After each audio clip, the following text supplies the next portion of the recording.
کہ اللہ تعالیٰ نے یہ جو جنسی قوت ہے، شہوت ہے، یہ مرد میں عورت سے کئی گنا زیادہ رکھی ہے۔ یہ وضاحت کی ضرورت اس لیے پیش آ رہی ہے کہ آج بہت سے لوگوں نے یہ اڑائی بھی یہ بات کہ عورت میں یہ شہوت زیادہ ہوتی ہے، مرد میں کم ہوتی ہے۔ ایسا نہیں ہے، یہ غلط ہے۔ مرد میں اللہ نے یہ شہوت زیادہ رکھی ہے، عورت میں کم رکھی ہے۔ اس وجہ سے عورت جب خود مرد کو دعوت دے تو مرد کے لیے بچنا بہت مشکل ہوتا ہے۔ مرد اگر عورت کو دعوت دے تو عورت کے لیے بچنا آسان ہوتا ہے، اتنا مشکل نہیں ہوتا۔ اس لیے مرد اگر عورت کو دعوت دے اور وہ بچ جائے تو یہ بھی فضیلت ہے، مگر اتنی نہیں جتنی عورت مرد کو گناہ کی دعوت دے اور مرد اپنے آپ کو بولو بھائی بچا لے۔ بات آ رہی ہے سمجھ میں؟ قرآن عجیب بلاغت کی کتاب ہے۔ میں نے قرآن مجید کی جب بھی کسی آیت پہ غور کرتا ہوں نا کہ اللہ تعالیٰ نے یہ والا جو مضمون ہے قرآن مجید کا، یہ آیت اس طرح بھی تو ہو سکتی تھی، بھئی یہ بات اللہ یوں بھی بیان کر سکتے تھے تو یوں کیوں بیان کی؟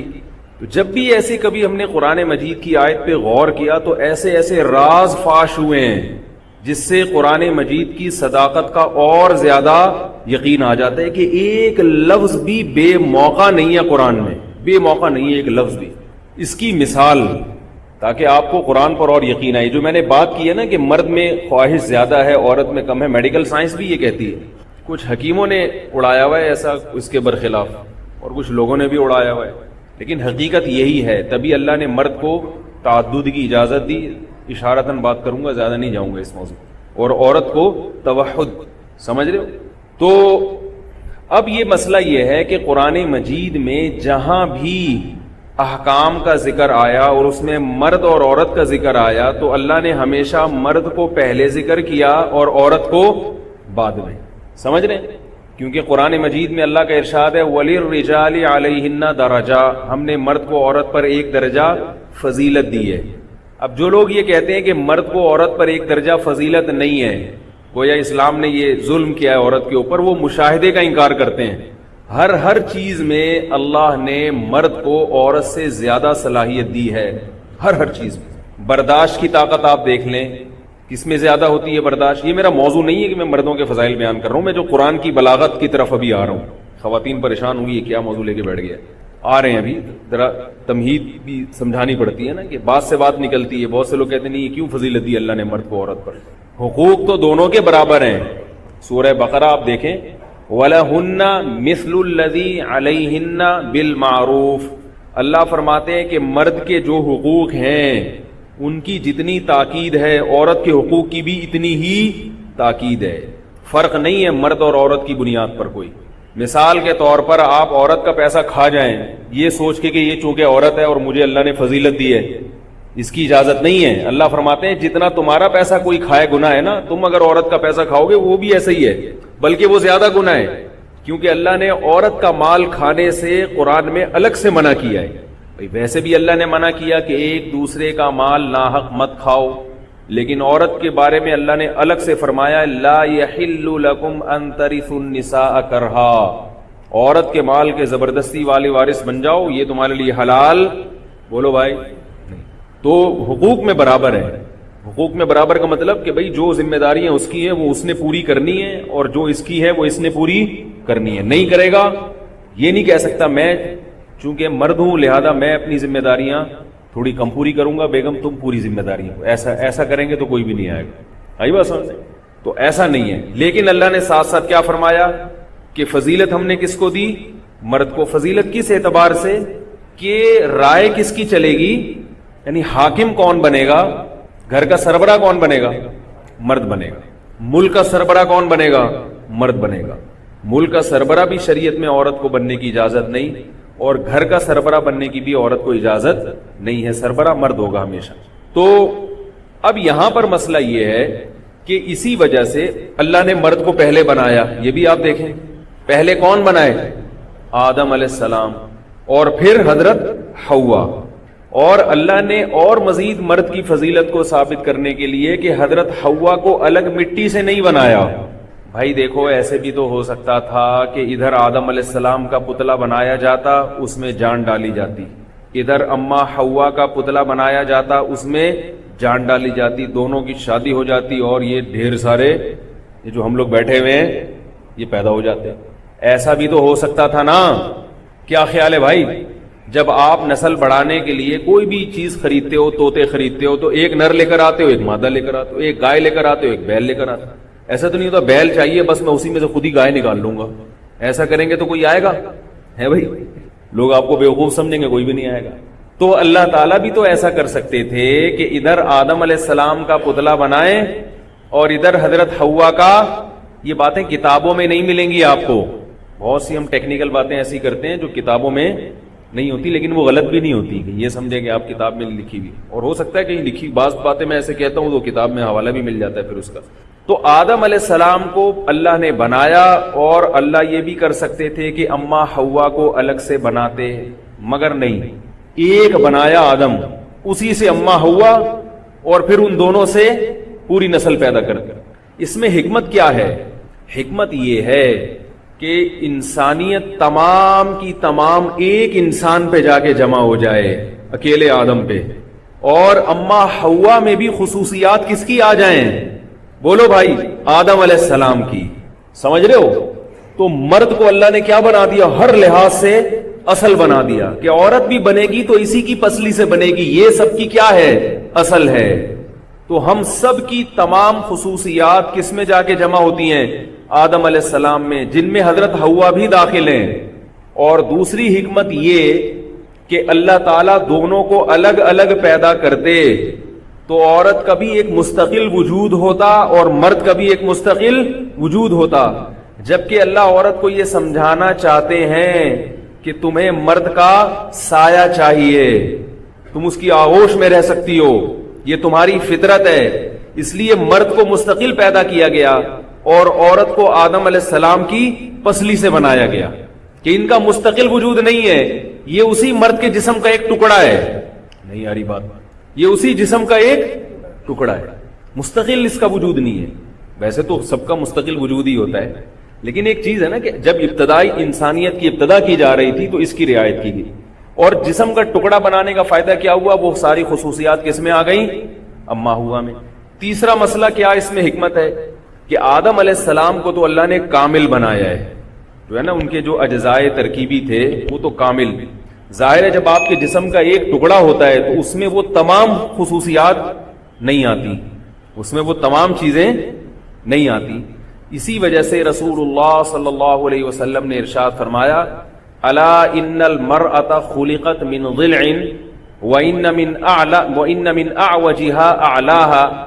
فرمایا یاد رکھو اللہ نے عورت کو آدم کی پسلی سے بنایا, اور پسلی بھی سب سے اوپر والی پسلی جو سب سے زیادہ ٹیڑھی ہوتی ہے. اگر ٹیڑھی کا لفظ برا لگے تو کرو ہوتی ہے. بھائی خواتین سننی ہوئی کیا یہ ہم لوگ شروع کر دیا اس نے بیٹھ کے, تو وہ اس میں کیا ہوتی ہے؟ وہ تھوڑی سی کرو ہوتی ہے.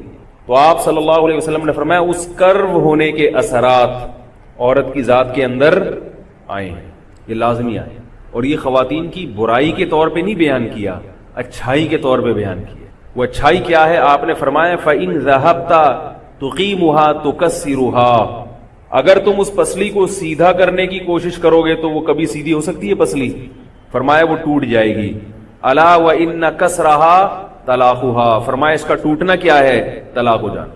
تو اگر تم یہ چاہو گے کہ تمہاری زوجہ ایک دم تیر کی طرح سیدھی ہو جائے, بالکل سیدھے راستے پہ چلنا, خط مستقیم پہ چلنا شروع کر دے, میری ماں سے محبت کرے اس لیے کہ وہ میری ماں ہے اور میری بیوی کی ساس. بزرگوں کا ایک مقام ہوتا ہے. آئی بات سامنے؟ آپ نے اپنی بیگم کو سمجھایا دیکھو بزرگوں کا ایک مقام ہوتا ہے, ہماری پرمپرا ہے, خاندانی رسم ہے, تمہیں میری ماں کا احترام کرنا ہے. وہ جواب میں کہے شکریہ. یعنی ہر آدمی یہ چاہتا ہے کہ میں جب بیوی کو نصیحت کروں تو ایسا اچھا سا جواب دوں, کہے شکریہ آپ نے مجھے بتا دیا کہ میں آپ کی والدہ کا اکرام کروں, شریعت کے حقوق بتا دیے, اگر نہیں بتاتے تو خدا نخواستہ میں جہنم میں چلی جاتی. آپ میرے سرتاج ہیں, آپ کا بہت بہت شکریہ. بہنوں کے کیا حقوق ہیں وہ بھی بتا دیں. آئی بات؟ یعنی ہر آدمی کی چاہت یہ ہوتی ہے کہ بیگم کس طرح کی ہو. ابے بھائی ہوتی ہے کہ نہیں ہوتی؟ کہ بھائی اب وہ اگلا سوال خود پوچھے کہ میری نندوں کے کیا حقوق ہیں, یعنی جو آپ کی جو بہنیں ان سے میں نے کیسا سلوک کرنا ہے، یہ پہلی رات میں باتیں ہو رہی ہیں، ان سے میں نے کیسا سلوک کرنا ہے یہ بھی مجھے بتا دیں۔ اب آپ اس کو بتا رہے ہیں کہ بھائی دیکھو جب وہ گھر میں آئیں تم ان سے پانی کا پوچھو، چائے کا پوچھو، جتنی دیر وہ بیٹھی رہیں ان کے سامنے ہاتھ باندھ کے ادب احترام کے ساتھ بیٹھو، کہ اصل تو اس گھر کی وہ تھی تو بیچاری رخصت ہو کے چلی گئی۔ تو اب تو جب یہ چیز ملتی نہیں ہے آپ نے اپنی ماں کے حقوق بیان کیے تو آگے سے کھرا جواب، ہاں صرف ساس ہی کے حقوق ہیں، ساس پر تو بہو کے کوئی ہے ہی نہیں، جواب یہ ملتا ہے بھائی۔ آپ نے کہا میری بہنیں جب گھر آیا کریں تو تمیز سے بات کیا کرو، گے پہلے ان کو تو تمیز سکھاؤ، یہ جواب ہو نا، پہلے ان کو تو بولو تمیز سے بات کریں، مجھے تمیز بعد میں سکھانا، یہ جو ہے نا ہم نے یہ گنتی ہمیں پڑھانے کی ضرورت نہیں ہے، پھڈا اسٹارٹ وہیں سے۔ تو اب ہر آدمی کی خواہش کیا ہوتی ہے کہ وہ خود سیدھا ہو یا نہ ہو، یہ بھی ایک عجیب مصیبت ہے، خود بھی یا تو پورا سیدھا چل رہا ہو نا، ہر چیز خود صراط مستقیم پر ہو یا نہ ہو، وہ چاہتا ہے کہ بیوی کیسی ہو، بالکل فٹ فاٹ، ہر چیز میں ایک دم اوکے کی رپورٹ ہو۔ تو ایسا کریں گے تو بھائی کوئی بھی نہیں آئے گا۔ یہ ایک ٹرک کے پیچھے لکھا ہوا تھا ایسا کرو گے تو کون آئے گا، تو اس کا مطلب کیا ہے، مطلب اچھا لگا ہم کو یہ۔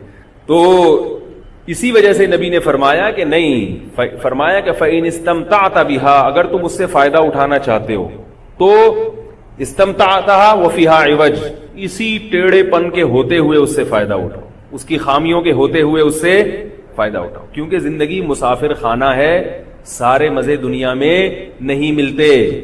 فرمایا اگر اس کو مکمل سیدھا کرنے کی کوشش کی تو طلاق ہوگی، اس کے علاوہ کچھ بھی نہیں ہوگا۔ اور یہ بھی نبی صلی اللہ علیہ وسلم نے فرمایا یغلبن الکریم ولا یغلب علیہن الا اللئیم، عزت دار آدمی، شریف آدمی بیوی سے تھوڑا سا دبا رہتا ہے، بہت اہم بات ہے، اس کو سن لیں، عزت دار آدمی اس کی بیوی اس پر بولو بھائی چھاوی رہتی ہے کچھ نہ کچھ، ولا یغلب علیہن الا اللئیم، اور عورت پہ پورا کنٹرول سوائے کمینے آدمی کے کسی کا نہیں ہوتا۔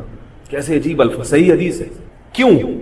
مکمل قابو میں پانے کے لیے آپ کو بہت زیادہ بد اخلاق بننا پڑے گا بھائی، بیوی پہ آپ کا مکمل کنٹرول ہو جائے نا، ایک دم ریموٹ کنٹرول کی طرح آپ اس کو، بھائی امی کو سلام کرو، السلام علیکم، بہن کی خدمت کرو، جی چائے پیش کرو، جا رہی ہوں، یہ تو ریموٹ کنٹرول والا حساب ہو گیا نا۔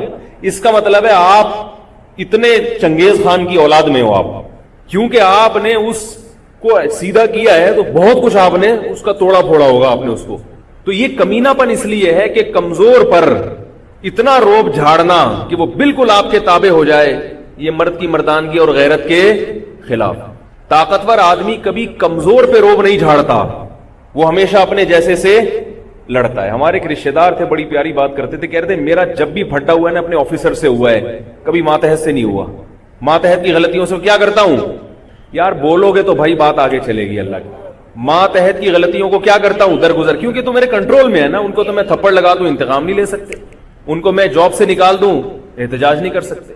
ان کی غلطیاں معاف کرنے کا کیا ہے، مزہ ہے، ان کی غلطیاں معاف کرنے میں مزہ ہے، انتقام لے سکتے ہیں مگر چھوڑو یار جانے دو، چلتا ہے۔ اب آپ گھر میں آئے، آپ نے بیگم سے کہا اس ٹائم کھانا چاہیے، کھانا نہیں ہے، آپ تھپڑ بھی لگا سکتے ہیں، وہ بیچاری کہاں جائے گی، آپ گالیاں بھی دے سکتے ہیں۔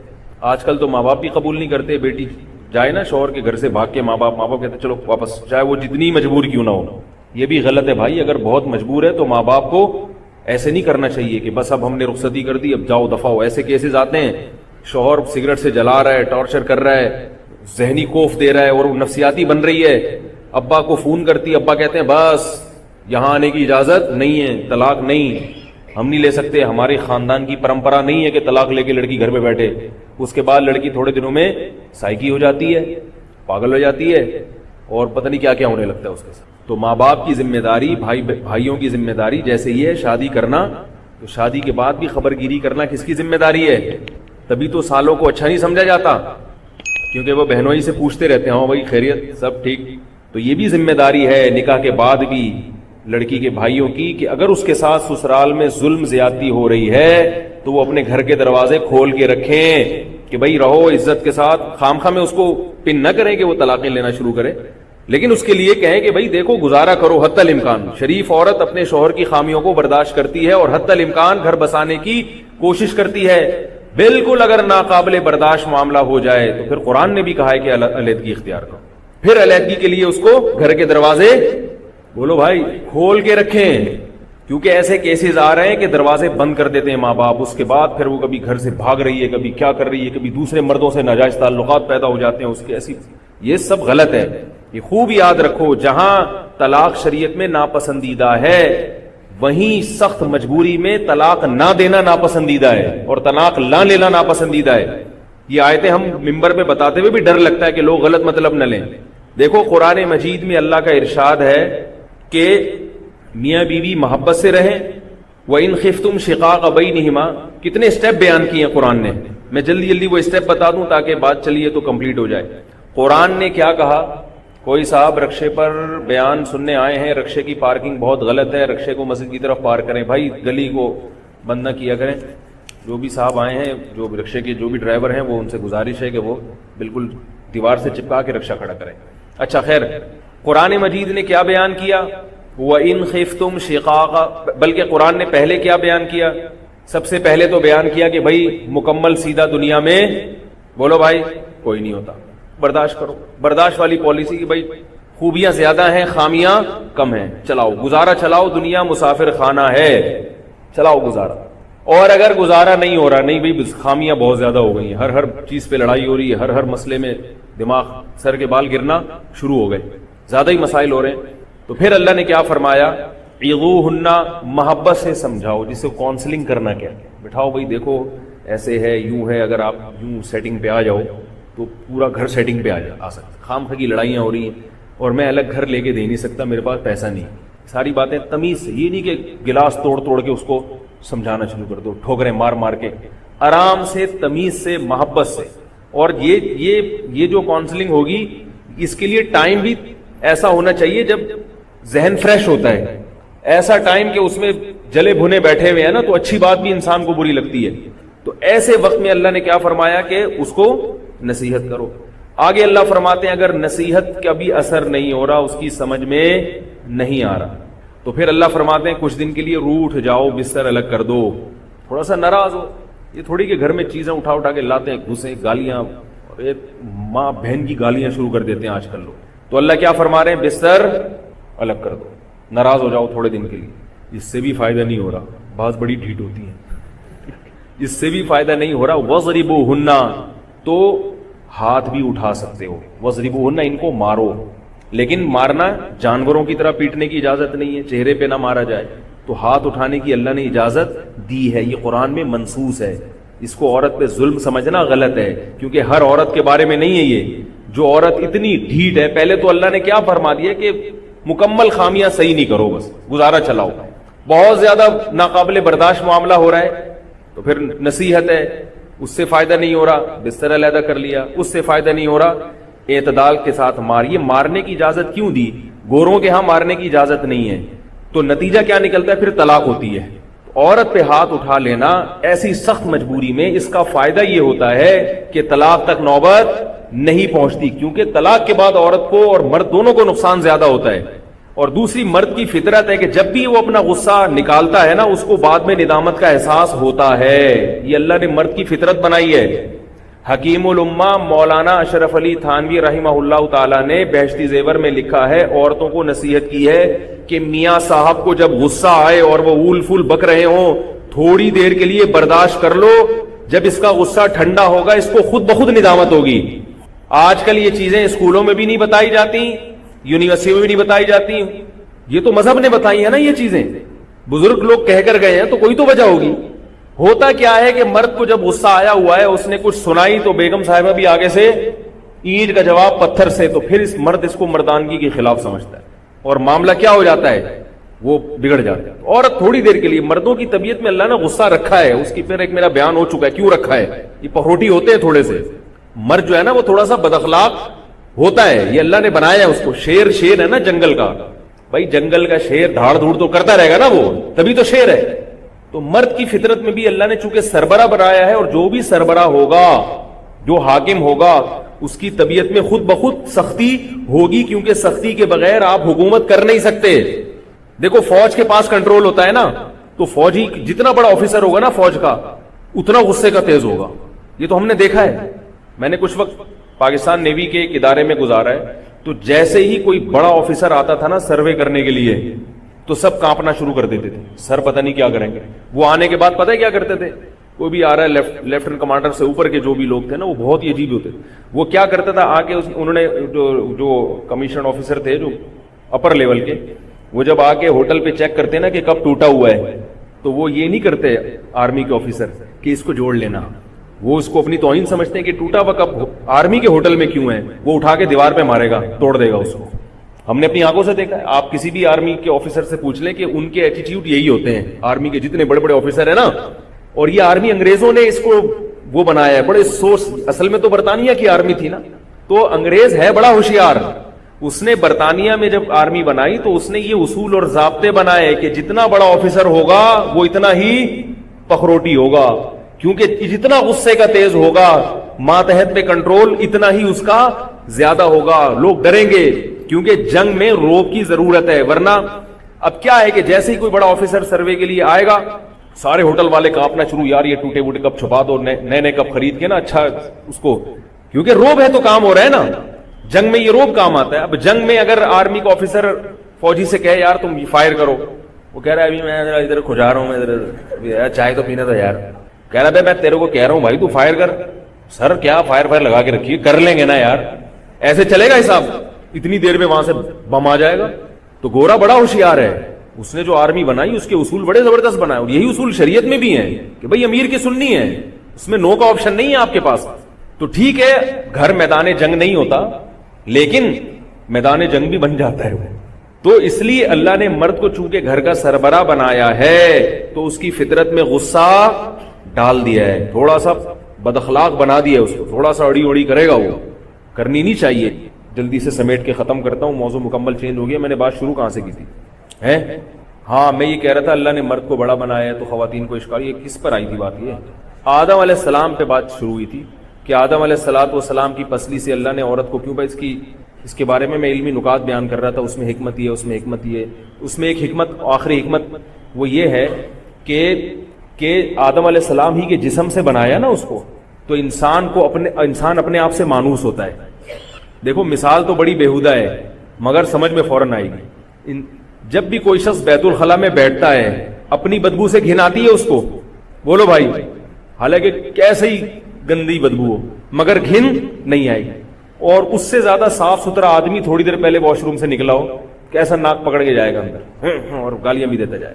یہ انسان نا اپنی ذات سے اتنی محبت کرتا ہے کہ اس کو اپنی بدبو بھی بدبو نہیں لگتی. مثال غلط ہے لیکن یہ اس سے بہتر مثال کوئی ہو نہیں سکتی. انسان کو اپنے آپ سے محبت ہوتی ہے. تو اللہ نے آدم کے جسم کے ٹکڑے سے ہی ہوا کو بنا دیا تاکہ آدم کے دل میں ہوا کی محبت پیدا ہو جائے, خامیوں کے باوجود. بات آ رہی ہے سمجھ میں؟